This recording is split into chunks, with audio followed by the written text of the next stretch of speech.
tal amigos de 6 a 9? Buenos días, ¿cómo están? Hemos invitado hoy a dos congresistas, a Marta Chávez de Fuerza Popular y a Víctor Andrés García Belaúnde de la bancada de Acción Popular Frente Amplio, para conversar evidentemente sobre la recaptura de Belaúnde el Ocio y lo que eso implica en el escenario político nacional. ¿Cómo están, congresistas? Buenos días. Buenos días. Ayer el premier Pedro Cateriano ha estado, digamos, muy enfático en decir que esta captura desmiente a todos aquellos que decían en reiteradas oportunidades que existía un contubernio, entre el gobierno boliviano y el peruano para que no se capturase a Martín Belaúnde el Ocio. En efecto, lo ocurrido ¿le da la razón a Cateriano? Yo creo que no. En todo caso, lo que demuestra es que Bolivia se ha querido desmarcar claramente de cualquier intento, porque lo que es cierto, y lo ha dicho el propio canciller boliviano, que desde el 14 de mayo ya habían notificado al Perú para que reciba a Belaúnde el Ocio. Bueno, entonces contubernio no había. Entonces, claro, pero eso no limpia la actitud complaciente y hasta bastante cuestionable del gobierno peruano. El hecho de que además hoy veamos en las noticias que ya el 8 de mayo se había mandado y se había exigido que el Consejo de Ministros apruebe el tercer cuadernillo de extradición, que es el tema por el lavado de activos, sí. Y no hay explicación de por qué no se llegó a mandar, ¿no? Entonces, ha habido una lenidad de parte del gobierno, es cierto. En algún momento, inclusive, hasta quisieron negar que el presidente Humala hubiera hablado del tema con el presidente Morales, y resultó que sí habían hablado, ¿no? Ahora, yo creo que en todo caso Bolivia no se ha querido comprometer con esto, ¿no? Entonces, congresista García Belaúnde, lo ocurrido despeja de la ecuación a Bolivia y deja solamente al gobierno peruano. Bueno, yo creo que ha habido varias etapas, ¿no? Yo creo que ha habido una desidia, un desinterés, una falta de entusiasmo, una falta de iniciativa, una lobotomía política, digamos, del gobierno, en el caso de este señor Belaúnde el Ocio, y que ha querido corregirla después, al final, que inclusive el propio Cateriano puede haberla querido corregir también, no dudo de eso. Pero lo cierto es que ha habido cambios de actitudes y al final el gobierno peruano ha quedado mal. Y el gobierno boliviano, que empezó a quedar mal, ha quedado muy bien. Claro, el contraste desfavorece a totalmente. Perú. Es una lección que nos da Bolivia. Con sus, es decir, el gobierno de Bolivia ha expulsado a los 5 policías aparentemente involucrados o aceitados, digamos, por usar términos criollos, ¿no? Comprometidos con la corrupción o que aceptaron coimas para poder hacer. Y ha sancionado políticamente al responsable, que es el ministro de gobierno. Ha sacado al jefe de la policía y después al políticamente responsable también. Aquí no se ha hecho nada. Aquí no ha sido sancionado ni llamado la atención nadie. Pero se refiere usted a la circunstancia en la que Belaúnde el Ocio se escapó de Perú, si se ha escapado a fines del año pasado. Se sabe por dónde se ha escapado, se sabe por dónde ha pasado, se sabe inclusive día y la hora, y aquí no pasó nada. O sea, ni siquiera se le ha llamado a inmigraciones, a la gente de la frontera que estuvo ese día a preguntar qué cosa ha pasado, o se le ha removido. Absolutamente, ni siquiera hay una investigación sobre ese asunto. Sí. Entonces, eso llama la atención.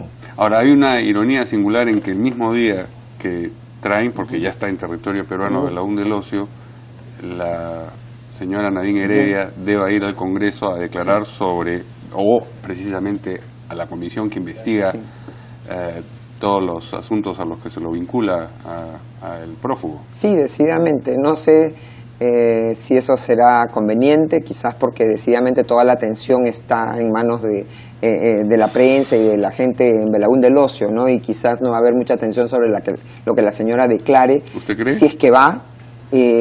Al final esperemos que vaya. Ya con que vaya va a ser bastante, porque ayer han intentado en el Congreso de citar a los ministros, porque pedíamos en el Congreso que vinieran el jueves los ministros, y dale que dale, no, que vengan en la mañana del viernes, evidentemente antes de que se sepa que Belaúnde el Ocio había sido capturado. Y entonces querían que los ministros un poco en simultáneo y quitarle, exacto. Entonces la oposición ha jugado para que no, ha insistido que vengan el jueves.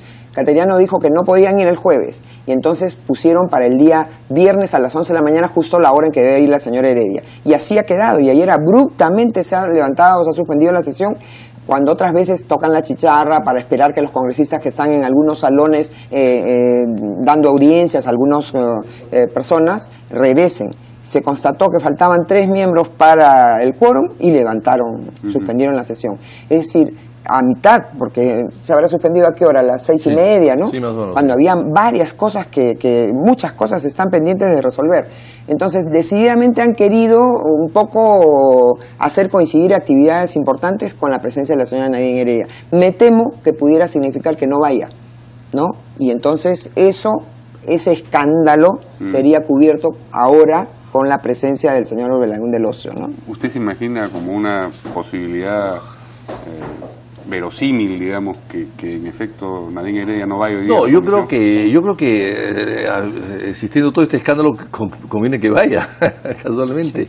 Es mejor para ella porque la noticia, sí, será su presencia, pero la gran noticia que la va a opacar es cómo llega Belalcún del Ocio, quién lo trae, quién es el piloto, qué autoridades van a recogerlo, etcétera. Yo creo que es la llegada al grupo de número 8, si llega allí, si llega a Las Palmas, en fin.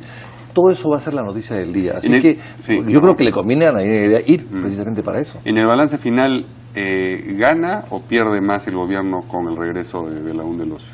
Yo creo que ambos, ¿no? De alguna manera, eso, aunque deslucidamente, sí, de todas maneras ya está Belalcún del Ocio aquí, ¿no? Pero yo creo que va a perder tranquilidad mucha gente de las altas esferas del Partido Nacionalista por lo que pueda decir Belalcún del Ocio. No sabemos en qué actitud vendrá, no sabemos qué mensaje les estarán haciendo llegar a Belalcún del Ocio respecto de que guarde silencio, porque no olvidemos que Belalcún del Ocio los amenazó y les dijo: yo no voy a la cárcel solo, pero ¿no? después, en una entrevista posterior, sí, digamos, atenuado esa amenaza, porque ha dicho: yo siempre, antes de decir yo no voy gratis a la cárcel, contextualicé, dije cosas antes. Esto cuando ya está relativamente acordado. Porque lo que pasa es que él ha querido luego convencer a Bolivia que él era un perseguido de este gobierno. Sí. Y no es un perseguido de este gobierno, ha sido, creo, un socio de este gobierno, ¿no? Entonces, yo creo que hay mucha intranquilidad y lo vemos por las actitudes de algunas personas en el nacionalismo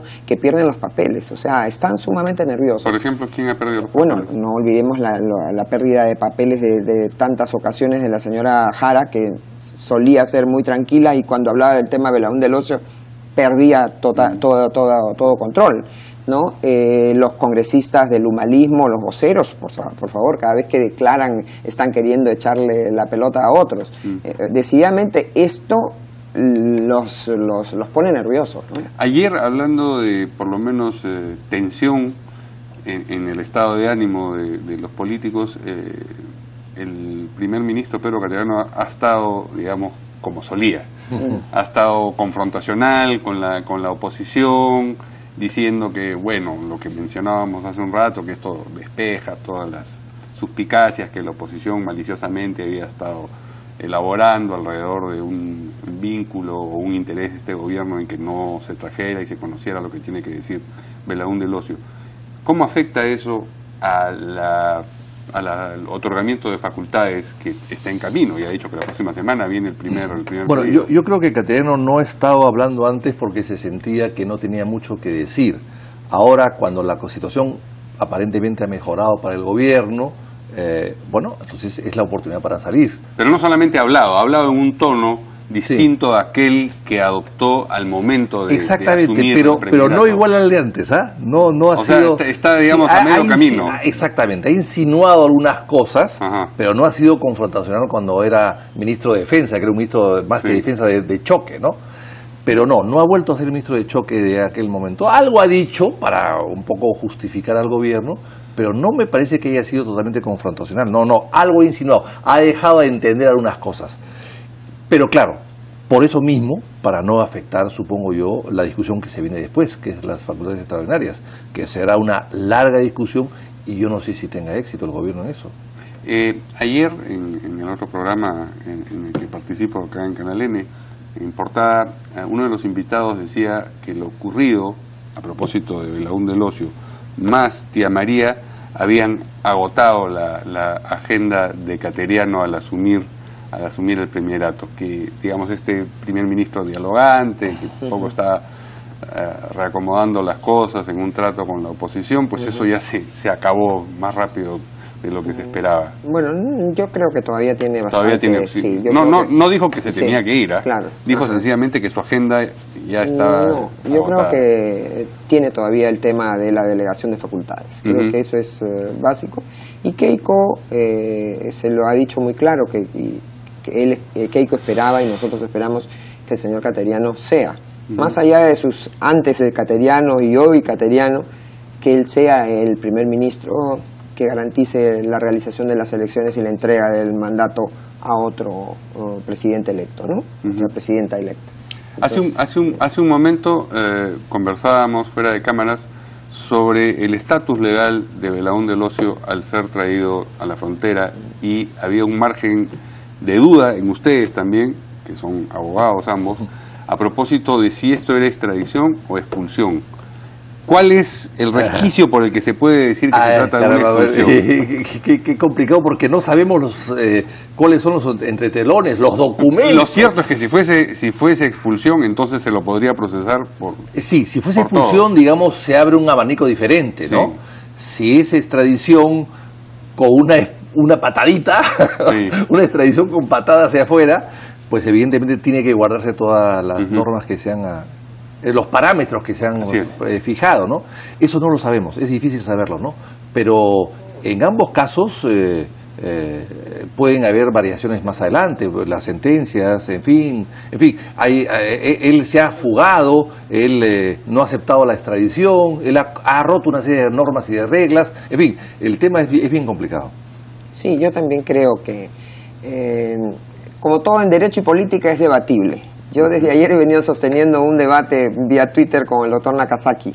Respeto su posición. Creo que la posición del doctor Nakazaki, que además ha expresado temprano aquí, es que es mejor considerar que viene extraditado y que si hay que ampliarle, por ejemplo, para lavado de activos, se pida la autorización a Bolivia. Esa es la fórmula más conservadora para evitar cualquier discusión sobre la validez de los enjuiciamientos.